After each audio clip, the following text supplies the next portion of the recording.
নমস্কার, শুভ মধ্যাহ্ন। চলে এসেছি একটা রেসিপি নিয়ে। আজকে আমি ধোকার ডালনা করছি। দেখুন কিভাবে করছি। প্রথমে কড়াতে তেল দিয়ে দিয়েছি। এবার একটু কালো জিরা দিয়ে দিলাম।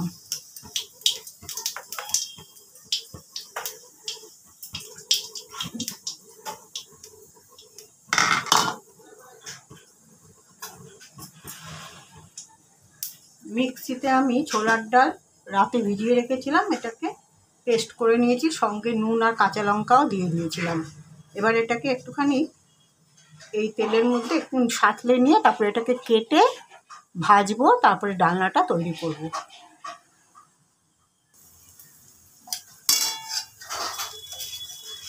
দিয়ে দিচ্ছি একটু হলুদের গুঁড়ো, একটু জিরের গুঁড়ো,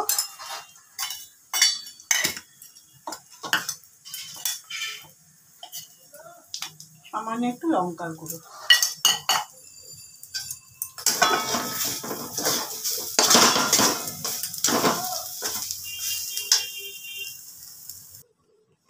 ছোলার ডালটাকে আমি একটা থালার মধ্যে এরকমভাবে ঢেলে নিয়েছি। এবার আমি এগুলোকে ডিপ ফ্রাই করছি।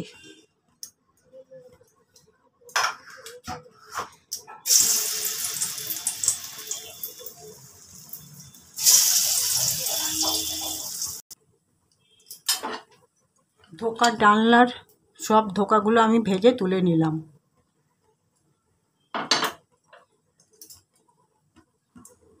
ধোকার ডালনা করবার জন্য আলুগুলো সব ভেজে তুলে নিলাম।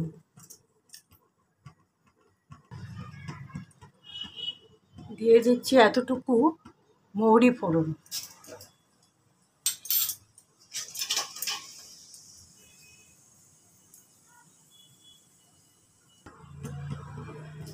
একটু জল দিয়ে দিলাম।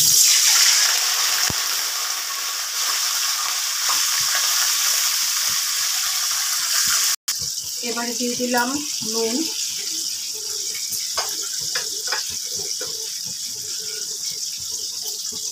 একটু হলুদ, একটু জিরের গুঁড়ো,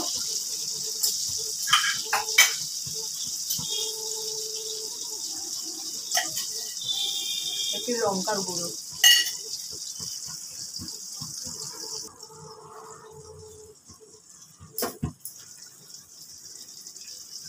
একটু কাশ্মীরি রেড চিলি পাউডার দিলাম। মশলাটা ভালোভাবে কষে যাক, তারপরে আমি আলুগুলো দেবো।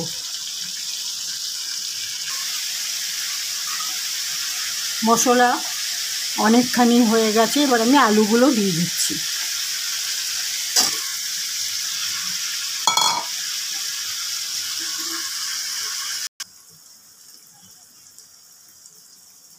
মশলাটা পুরো কষানো হয়ে গেছে, এবার আমি ঝোল দিয়ে দিচ্ছি।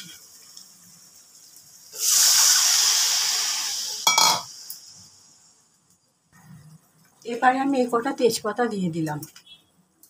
ঝোলটা যেহেতু ফুটে উঠেছে, ঝোলটা ফুটে ওঠার সময়ই আমি তেজপাতাটা দিই। আলুগুলো ধোকার ডালনার আলুগুলো সেদ্ধ হয়ে গেছে, এবার আমি ধোকাগুলো সব এর মধ্যে মিশিয়ে দিচ্ছি।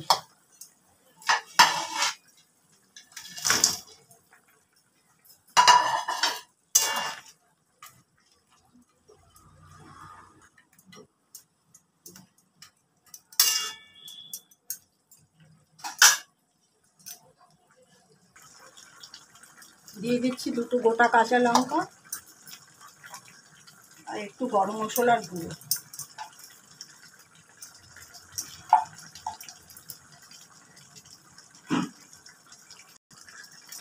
দিয়ে দিলাম সামান্য একটু ঘি।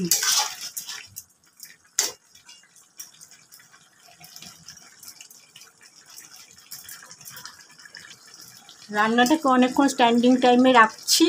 সুতরাং আমি আমার ভিডিওটা আজ এখানে শেষ করলাম। সবাই ভালো থাকবেন, দেখা হবে পরবর্তী একটা ব্লগে বা ভিডিওতে। সবাই ভালো থাকবেন। আমি গ্যাস নিভিয়ে দিলাম। নমস্কার।